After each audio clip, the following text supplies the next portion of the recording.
చాలా మందికి పారా ఒలింపిక్స్ గురించి తెలియదు. పారా ఒలింపిక్స్ అనగా ఒక ప్రధాన అంతర్జాతీయ క్రీడా ఈవెంట్. ఈ ఈవెంట్లో శారీరక వైకల్యాలు గల క్రీడాకారులు ఈ గేమ్స్లో పాల్గొంటారు. వీరిని పారాలింపియన్స్ అని అంటారు. వీటిని శీతాకాలం, వేసవి పారా ఒలింపిక్స్ గేమ్స్ అని ఉన్నాయి. ఇవి మనకి ఒలింపిక్ గేమ్స్ తర్వాత జరుగుతాయి. ఇవన్నీ పారా ఒలింపిక్ గేమ్స్ ఇంటర్నేషనల్ పారా ఒలింపిక్ కమిటీ ఆధ్వర్యంలో జరుగుతాయి.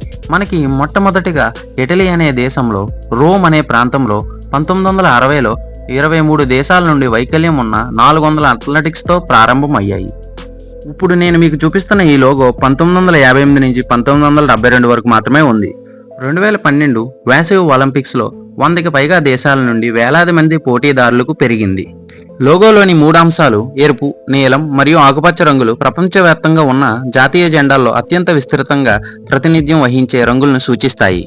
ఈ సంవత్సరం జరుగుతున్న పారా ఒలింపిక్స్లో మన భారతదేశానికి మొట్టమొదటిగా గోల్డ్ మెడల్ తీసుకొచ్చిన మహిళ పేరు అవిన్ లేఖరా. ఈమె ఉమెన్స్ 10 మీటర్స్ ఎయిర్ రీఫిల్ స్టాండింగ్లో మన భారతదేశానికి గోల్డ్ మెడల్ సాధించింది.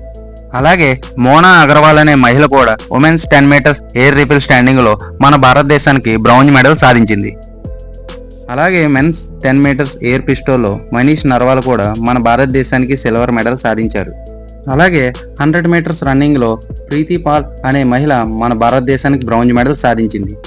పారా ఒలింపిక్ గేమ్స్లో ఇవి కాకుండా భారతదేశానికి ఇంకెన్ని మెడల్స్ వచ్చినాయని తెలియాలంటే మీరు మా ఛానల్ని లైక్ చేయండి, సబ్స్క్రైబ్ చేయండి.